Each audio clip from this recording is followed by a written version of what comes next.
Everybody's so concerned what everybody else thinks. Nobody takes the time to worry about what do you think. You seem to be excited that Black America is embracing you. You like me. You really like me. As you said. I Yeah. saw you say that. Why is that? I'm just glad that they're hearing me for the first time. Forget embracing. I just wanted them to actually hear me. There was just Very fair. so many things said about me that just were not Yeah. true. And no matter what, every time an article was written, they would just rehash the things that I never said. I mean, even the Joe Budden interview that was recently dropped and everyone's talking about it, go read Hot New Hip Hop's article on it. It's wild. It's just not what was said at all in that interview. It's just patching together things. But she's part of the Black community. I thought she was one of them. Oh, but the Black community isn't actually a community of Black people. It's a community of people who think these things and also are Black. I mean, the Black face of white supremacy. Larry Elder is the Black face of white supremacy. If that doesn't show you that this moniker of Black for a group of people is meaningless, then I don't know how else to approach the topic. Because if you care for everything, you will care for nothing. Don't care about anything. That's a good one. That's a good one. Yeah, we don't have the bandwidth. We don't have the bandwidth. Censor's coming at you, huh? And what the fuss? I kind of want to ask Charlamagne. So, will you be Black this November and vote Biden? Probably will. He probably will. On it. It's wild. It's just not what was said at all in that interview. It's just patching together things to make me seem like I'm a monster. Like Candace blames the education system for like Ice Spice's music. That's literally what they said. They ran with that. And so I'm just excited that they're at least hearing me. That's the biggest thing. Actually being able to decide, okay, I heard Candace and here's what I think about her.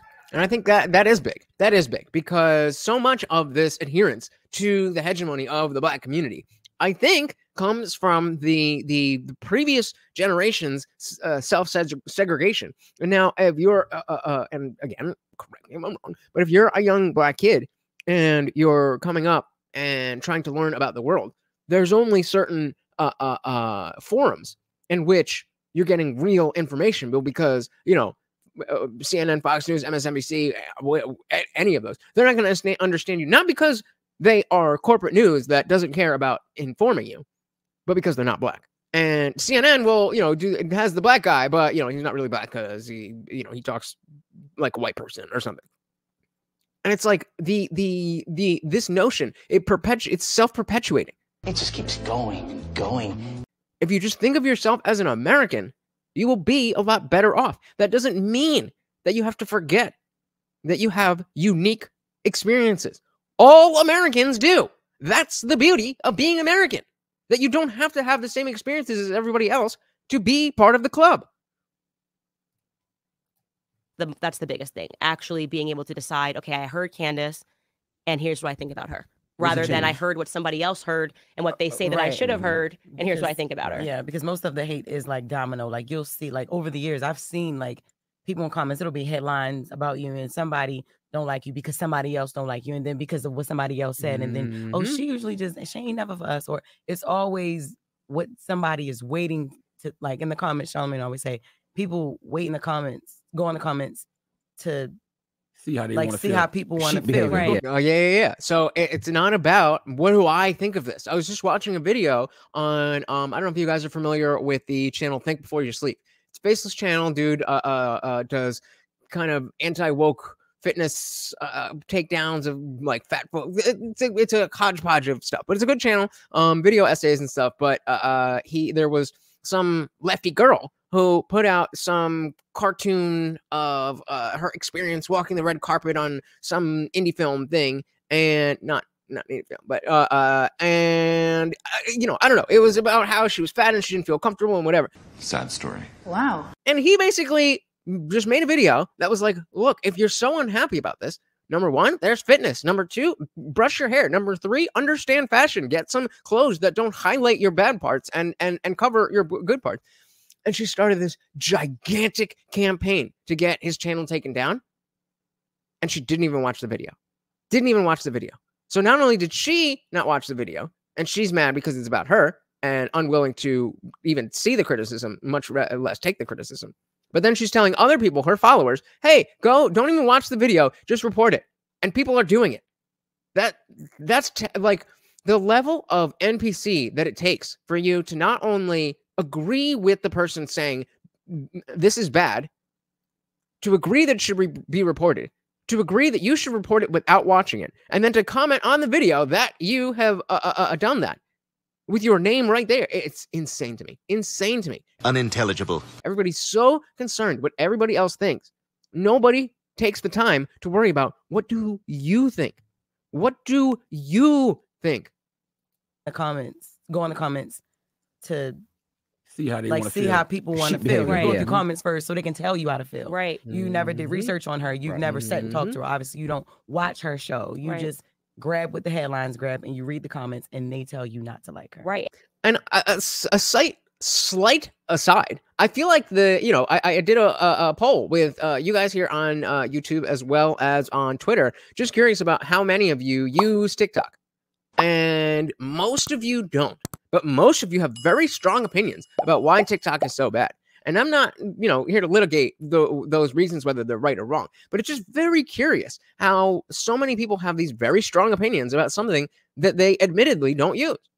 And I mean, there's obviously, we're talking about, when it comes to that, we're talking about not just the content, but the geopolitics of it. But still, her show, you just grab what the headlines grab and you read the comments and they tell you not to like her. Right. And a part of that, by the way, has a lot to do with illiteracy, which is something that I talk about all the time, because the illiteracy rate in inner cities right now is over 70%. It's not his fault he can't read. We're talking about over 70% of black boys that can't pass a basic reading exam. That is crazy. That is crazy. Across the United States entirely, 40%. We're at 40%. Yeah.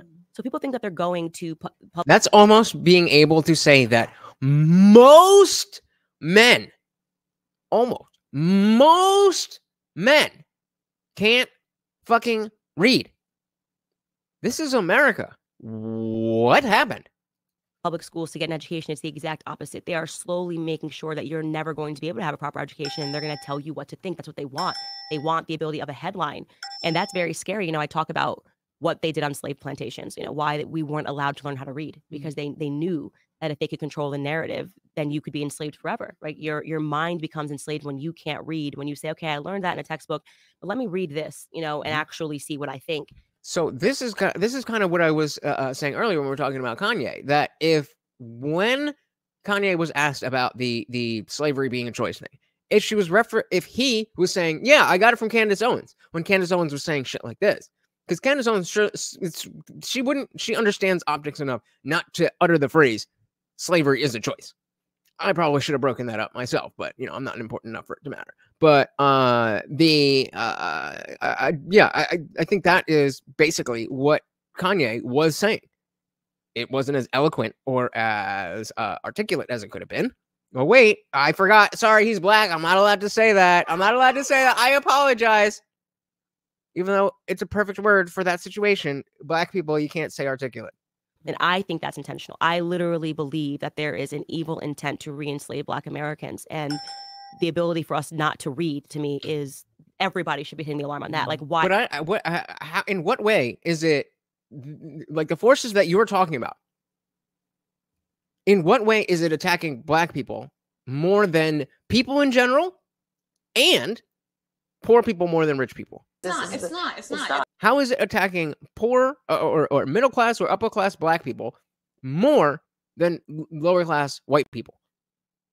I mean, maybe she's just kind of, going along to get along here and talking about Black men because of the context that she's in. How do you do, fellow kids? But it's a class issue. It always, well, not always, but for a long time it has been, and she knows that. The ability for us not to read, to me, is everybody should be hitting the alarm on that. Like, why aren't Black boys learning how to read and yet being encouraged to make music, to follow hip hop, to do this, to do that, follow sports? Our culture is very much like go into music or go into sports.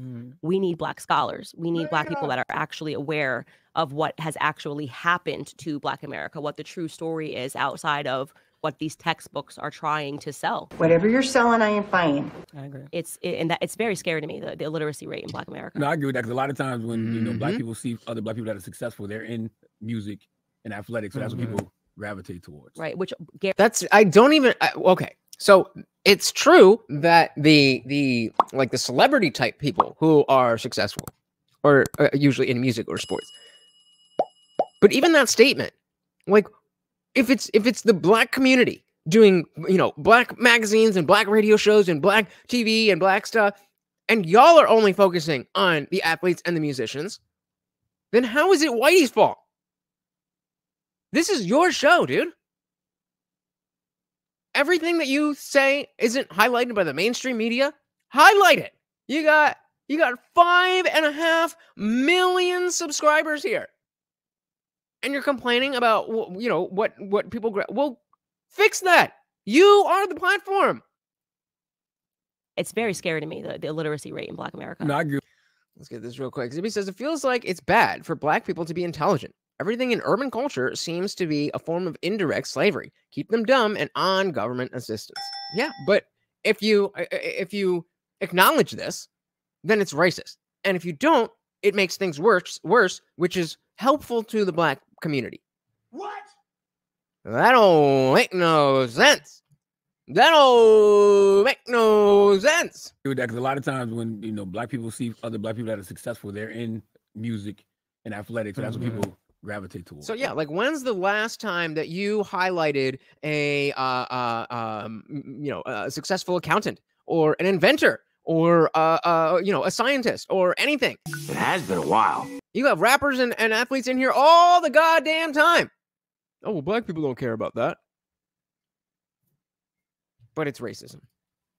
See other Black people that are successful, they're in music and athletics. So that's what people gravitate towards. Right, which guarantees them. That's why they turn these people into such idols. It guarantees more Black failure, right? Because here's the truth. What is the actual percentage chance that you have of becoming the next LeBron James? 0%. Let me just tell you, 0% that you're going to be the next. But every Black kid, because of the way he's hailed as a hero, and they put this, is going to try to be the next LeBron James. They're going to think that they have it, right? So they're going to put their academics second and prioritize, my baby's going to be the next LeBron. LeBron James! Okay, but he probably isn't going to be. What is your chance as a Black American of becoming a doctor if you stay in school and pass all the tests? 100%. Boom. Boom. And Zibby's saying, well, urban culture is dumb. It's how they've it's how they have been shaped by grifters and government agents. And, I was just talking about TikTok. And one of the things that I really appreciate about TikTok is the way that it will bring people together in terms of trends. So sometimes they're just silly trends, and sometimes they're more serious. So one of the trends that I see going around, it was going around last week, the shit goes like that. But it was, I'm Black and I'm not afraid to admit. And so you just make your own video of, I'm Black and I'm not afraid to admit. And a lot of Black people were saying, I'm not afraid to admit that I'm afraid of, like, hood people. And it's like, obviously. Aren't we all thinking that? Why is that something you would be afraid to admit? Because you're associating yourself with those people. You feel like you have to have a united front with those ghetto people, with those hood people, so that the white man doesn't look at you whatever reasoning you have. And it's like, if you're a white person, if you're even not Black, and you say, well, hood people are scary, like, why? Why does that make sense? It doesn't. It doesn't. It makes no sense. And it's propped up by the Democratic establishment so that people feel like they have to have their hand out indefinitely. Thanks so much for watching, guys. If you enjoyed that clip, check out the full live stream link in the bio and catch me live every Monday, Wednesday, Friday, 8 p.m. Eastern. See you there.